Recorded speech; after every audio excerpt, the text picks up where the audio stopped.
Police अधीक्षक कटनी अभिजीत कुमार रंजन के निर्देशन एवं अतिरिक्त पुलिस अधीक्षक डॉक्टर संतोष डहरिया, नगर पुलिस अधीक्षक ख्याति मिश्रा के मार्गदर्शन में कोटला पुलिस को बड़ी सफलता हाथ लगी है।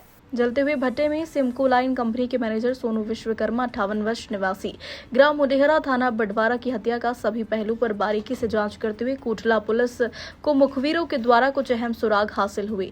जब उन सुरागों की तफ्तीश की गई तो ज्ञात हुआ कि चूना भट्टी में काम करने वाले मजदूरों की संलिप्तता पर संदेह हुआ, जिसके आधार पर संदेही आशीष सिंह ठाकुर, विनोद सिंह, रंजीत सिंह उर्फ गोलू, सोनम सिंह से हिमकत अमली के साथ लगातार पूछताछ करने पर आशीष सिंह के द्वारा अपने अन्य साथी विनोद सिंह, रंजीत उर्फ गोलू, सोनम सिंह के साथ घटना करना बताया है।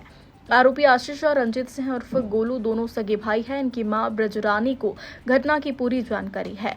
धारा 120B के तहत ब्रजरानी को भी गिरफ्तार आरोपी बनाया जा रहा है।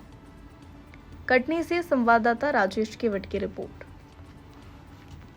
निश्चित रूप से आप ये सही सवाल कर रहे हैं कि इस प्रकार से एक वृद्ध व्यक्ति जो कि 25 सालों से उस कंपनी में काम कर रहा था और उसकी अचानक से हत्या और पुनः उसकी बॉडी को चूना भट्टे में निर्मम तरीके से जलाने की जो वारदात कोटला थाना के कछवा गांव के चूने भट्टे में हुई है, सिमको लाइन कंपनी में हुई है, निश्चित रूप से दिल दहलाने वाली घटना थी। और पुलिस के अगर परिप्रेक्ष्य की बात करें, परसेप्शन की बात करें, तो हमारे लिए बहुत बड़ी चुनौती थी। इस चुनौती को हमने और हमारी पूरी टीम ने स्वीकार किया और हमने कुछ ही घंटों में इस वारदात का खुलासा किया है।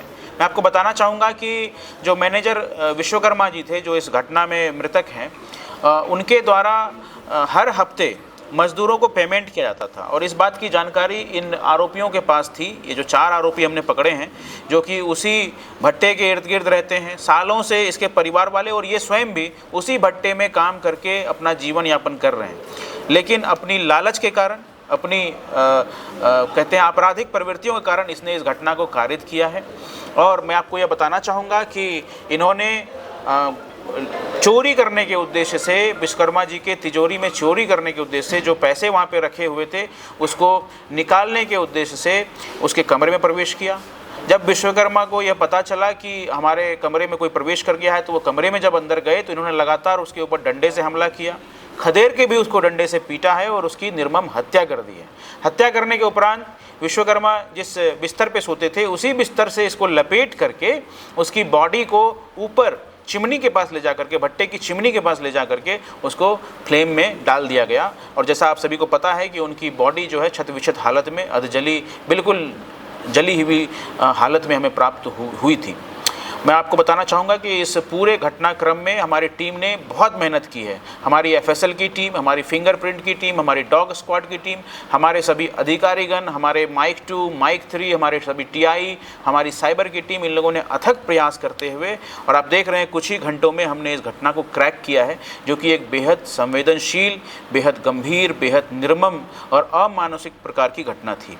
और इस घटना में सफलता प्राप्त करने के लिए, इस घटना में त्वरित कार्रवाई करने के लिए मेरे द्वारा इस टीम को पुरस्कृत किया जाएगा। सर, हत्या का मेन कारण चोरी था क्या?